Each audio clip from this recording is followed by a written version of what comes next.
Halo Sobat Fisika, berjumpa lagi di kuliah Teori Medan Kuantum dengan topik aplikasi kuantisasi kedua, yaitu untuk elektron pada sistem tight binding. Di pertemuan sebelumnya kita membahas elektron hampir bebas yang berada pada potensial periodik. Persamaan gelombangnya dituliskan sebagai gelombang Bloch, yaitu psi KNR, itu terdiri dari plane wave dan juga periodik fungsi periodik yang dibentuk oleh fungsi potensial. Nah, kemarin kita membahas tentang kondisi di mana ada elektron yang hampir bebas, sehingga kita bisa mengasumsikan interaksi dengan potensial yang sangat kecil, dan U kita bisa asumsikan mendekati 1. Nah, kali ini kita akan membahas bagaimana bila sistem itu memiliki potensial yang sangat kuat sehingga dispersi dari elektronnya sangat bergantung pada derajat kebebasan dari potensial tersebut. Oke. Nah, kita akan melihat representasi baru yang kita sebut sebagai keadaan Wannier ya. Keadaan Wannier itu kita mengasumsikan pertama adalah bahwa elektron itu berada dalam atom yang terikat sangat kuat gitu ya. Sehingga elektron ini hampir tidak bisa kemana-mana. Kita anggap A-nya itu jauh lebih besar dari A dari Bohr radius gitu. Sehingga fungsi gelombangnya itu terlokalisasi di pusat R ya. R itu adalah posisi dari atom tersebut. Dan fungsi gelombang ini dapat digambarkan sebagai atomic orbital. Dengan N itu adalah jumlah orbital. Tetapi ini hanyalah sebuah gambaran atomic limit gitu ya. Nah, kalau dia benar-benar bisa membentuk suatu solid gitu, maka kumpulan atom ini harus semakin lama semakin mendekat pergerakannya gitu. Dan mau tidak mau dia harus memiliki overlap dengan tetangganya, dan energi yang dihasilkan haruslah lebih kecil daripada ketika dia menyusun dirinya sendiri sebagai atom yang terisolasi. Maka dari itu kita dapat menggambarkan Wannier state sebagai suatu fungsi gelombang yang cukup terlokalisasi tapi memiliki bentuk gelombang yang dapat kita Fourier transformasikan. Kita juga bisa menggambarkan Wannier state dalam keadaan yang kontinum, psi R ya, N itu kita bisa ambil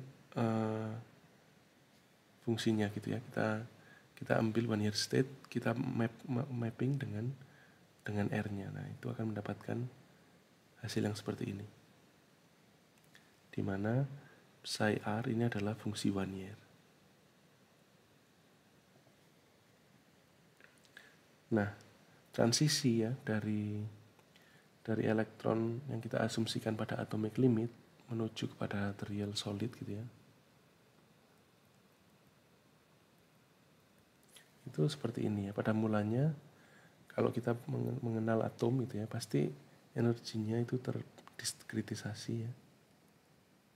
Entah dia ya pokoknya energinya terkuantisasi di dalam suatu atom karena dia punya orbital dan seterusnya gitu ya. Jadi pasti atom itu bersifat insulator.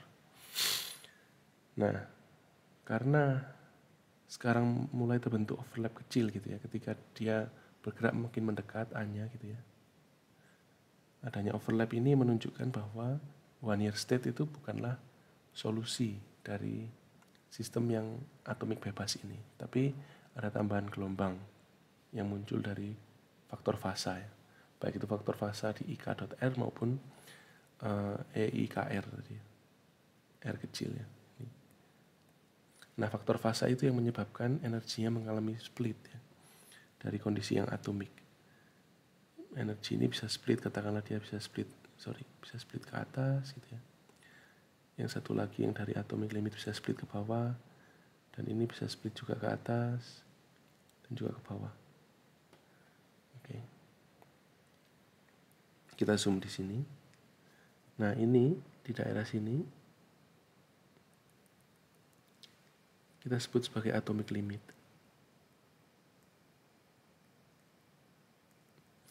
Nah, kemudian kita definisikan ya. Ada energi yang menjadi threshold ya. Ini seperti kemarin. Energi ini adalah Fermi energy. Energi ini yang memisahkan antara apakah dia itu insulator ya dengan apakah dia itu metal. Nah, di sini kita lihat bahwa di regime dari sini sampai sini gitu ya, dia akan menjadi insulator.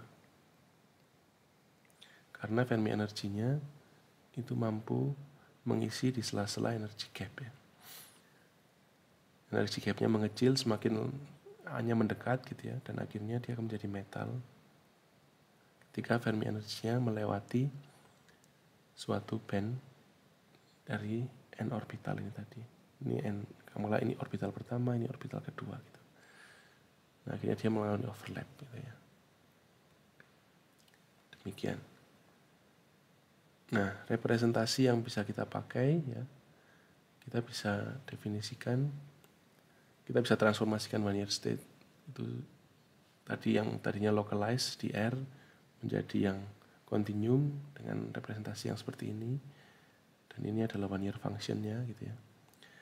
Demikian juga kita bisa definisikan operator ya untuk mendefinisikan many body state.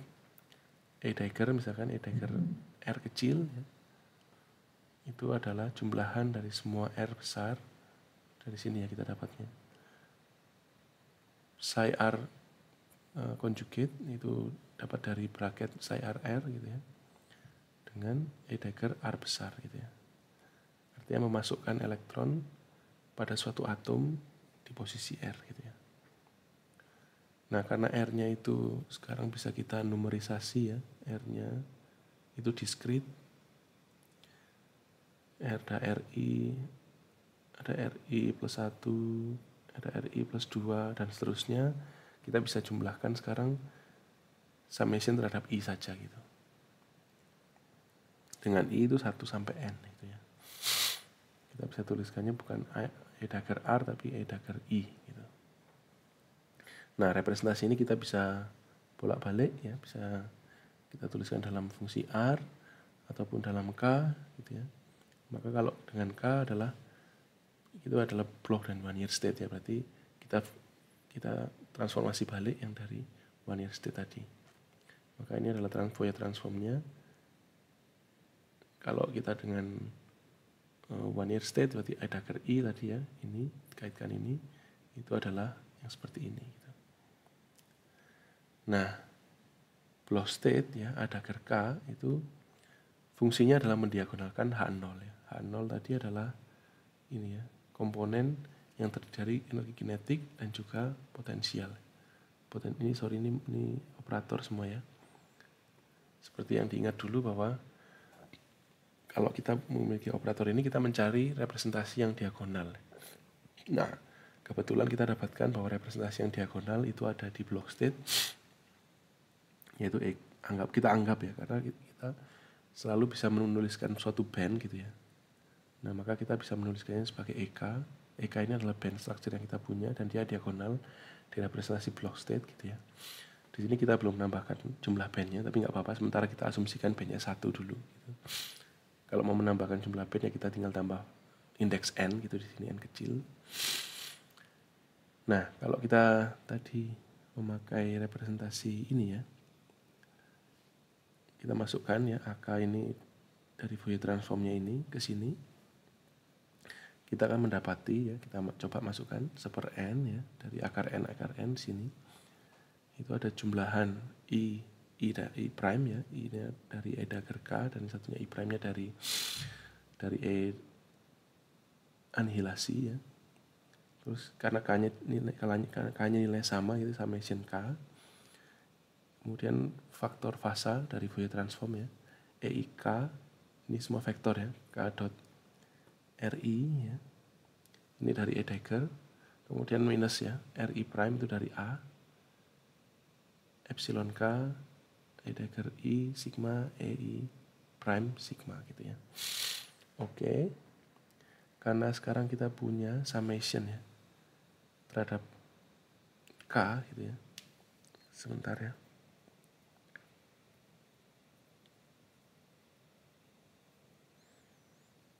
Nah, kita sekarang definisikan ya bagian yang ini ya. Sama ini prefaktornya itu sebagai TII prime. Ya ini. Fourier transform dari energi EK gitu ya. Nah, ini yang kita sebut sebagai Hoping integral. Nah, EK ini tadi bisa kita representasikan balik sebagai Hamiltonian untuk satu partikel ya. P, kalau kita bisa apply ini kemudian kita Fourier transformkan, kita mendapatkan yang namanya Hoping integral ini. Ini Hoping integral. Nah, sekarang kita coba untuk exercise ya. Maka kita bisa tuliskan TII ya. TII prime itu sebagai yang non diagonal ya. Ini Hamiltonian untuk, karena kita sudah memilih ya Hamiltoniannya itu harus diagonal di ruang K gitu. Maka Hamiltonian itu boleh tidak diagonal di ruang I prime ya. Di ruang real space. Di ruang posisi koordinat dari atomnya gitu ya. Oke. Nah, sekarang kita ambil exercise ya. Misalkan kita punya atom satu jenis ya dengan satu orbital itu memiliki Hoping ya. Hopingnya itu ke tetangga terdekat saja ya. Jadi T IJ itu hanya boleh ya nilainya adalah minus T untuk Hoping dari IJ ke I plus 1J I min 1J dan kemudian I J plus 1 I J minus 1 gitu ya. Sedangkan yang lainnya bernilai 0 ya. Jadi tidak ada Hoping yang lebih jauh gitu, ke sini nggak bisa gitu ya. Jadi kita strict ya memakai Hoping yang seperti ini. Hoping untuk kita bilangnya ini nearest neighbor approximation atau aproksimasi tetangga terdekat ya.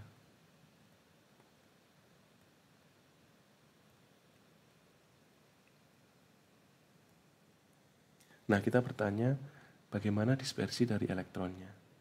Oke, untuk itu kita kembali tadi dari dari representasi dagger I ya, TI prime, EI prime sigma gini ya. Ini kita Fourier transformkan balik ya ke transformasi K ya.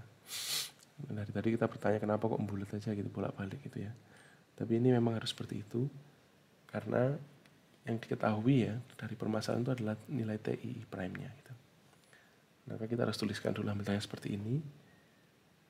Dan kemudian kita mencari ujungnya mencari berapa nilai energinya ketika ini ya sudah diagonal. Oke. Nah, karena di sini ada 4 summation ya. Jadi summationnya yang pertama II prime, kemudian ada summation K prime ya. Dari Bredinson. Nah, berarti dia tidak diagonal di I dan I prime dan juga tidak diagonal di K dan K prime. Padahal di awal kita tahu bahwa Hamiltonian itu harus diagonal di K gitu. Nanti kita akan melihat bagaimana secara matematika, secara natural mereka akan diagonal dengan sendirinya.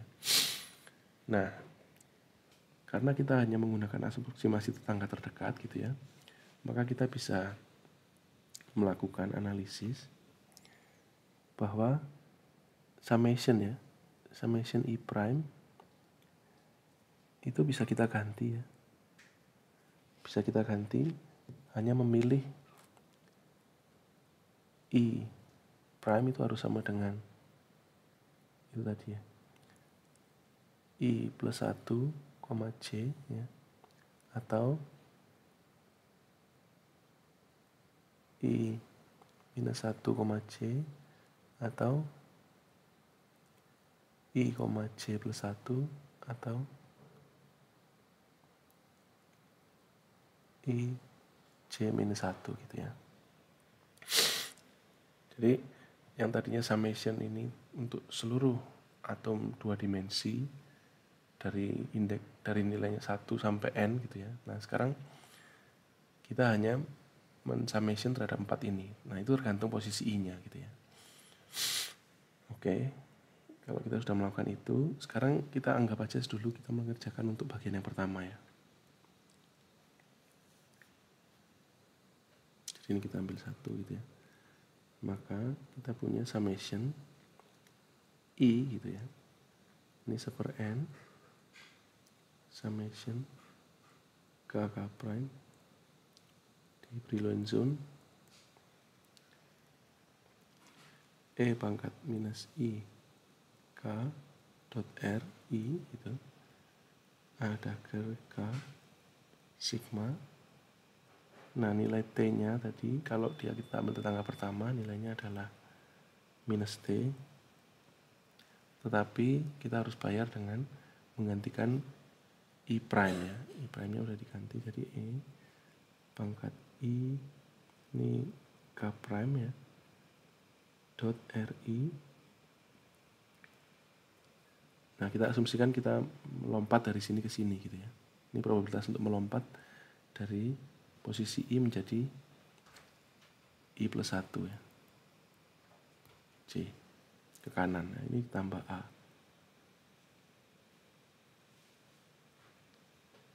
Nah, ke arah x gitu ya.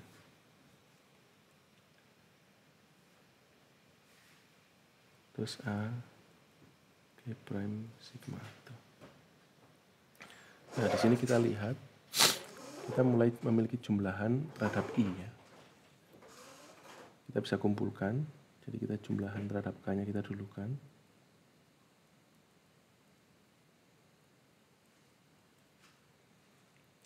Terus kita punya jumlahan terhadap i 1/n e pangkat minus i k dot r i terus e pangkat i k prime dot r i gitu ya. Nah, ini kita bisa gabungkan sebenarnya. Kita tulis ulang k minus k prime dot r i gitu ya. Terus sisanya adalah e pangkat i k prime dot a di arah x, maka kita bisa tuliskan ini sebagai kx gitu ya. Ini kx k prime dot ya dot ax gitu ya. Kali minus t terus a dagger k sigma a k prime sigma gitu.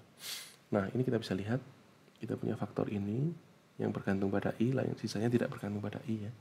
Dan ini adalah tidak lain adalah delta function. Kronecker delta k prime itu.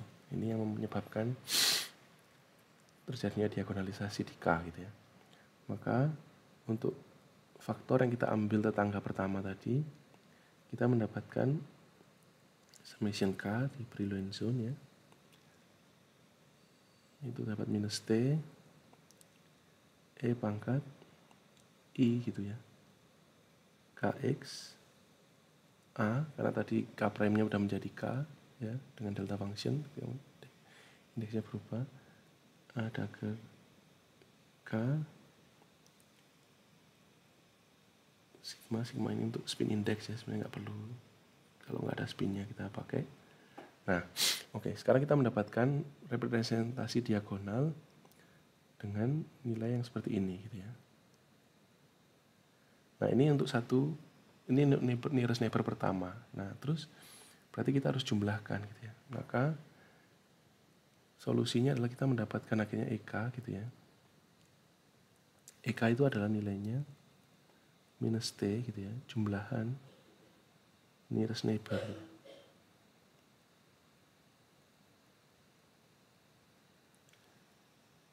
E pangkat I ya K dot R IJ gitu ya. Ini IJ. Dengan IJ adalah tetangga terdekatnya dari pusatnya gitu ya.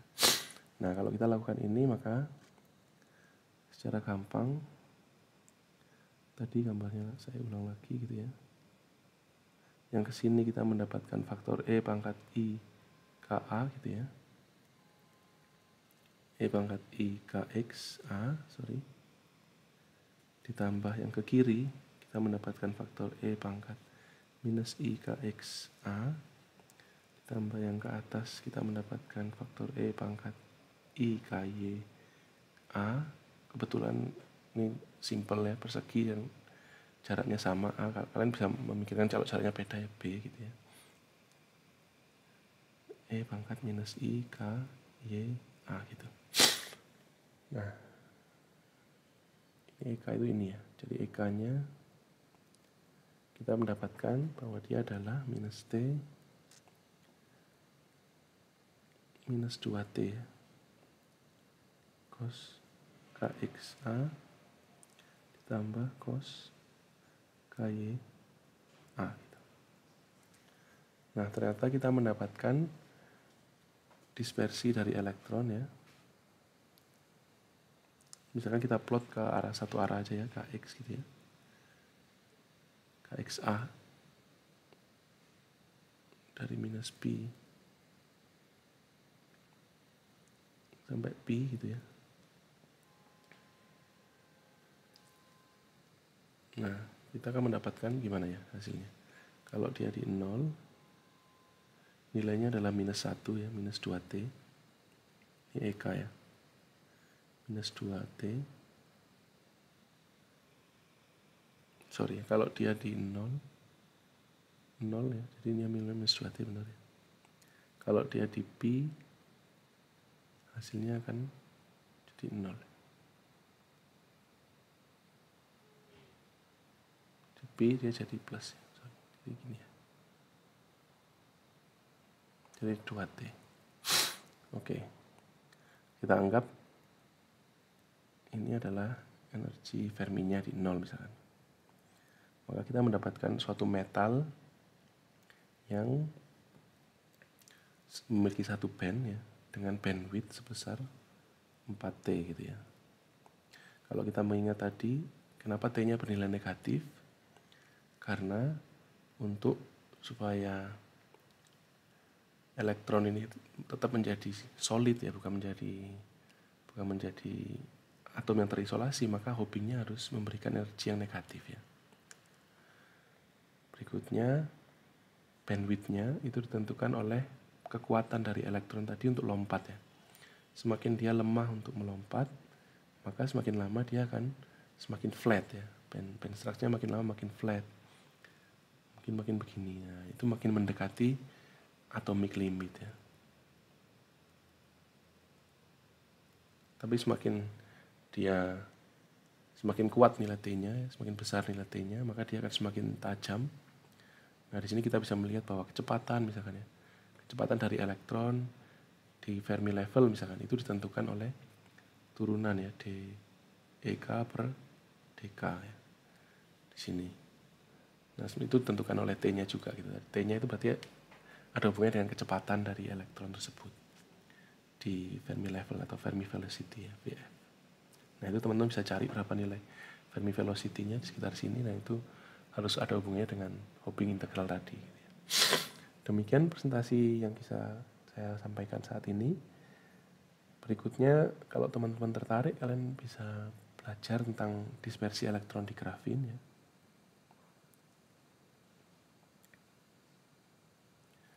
Di pertemuan berikutnya, dispersi elektron di grafin ini menarik karena secara tidak konvensional elektronnya bersifat relativistik ya. Jadi bukan dispersi kuadratik tapi dispersi yang linear terhadap momentum. Nah, setelah itu kita juga akan membahas bagaimana efek dari elektron-elektron interaction ya. Elektron interaction pada tight binding ya. Nah, ini kita akan mendapatkan macam-macam ground state seperti magnetism, mode insulator dan seterusnya gitu ya. Oke, terima kasih banyak atas perhatiannya.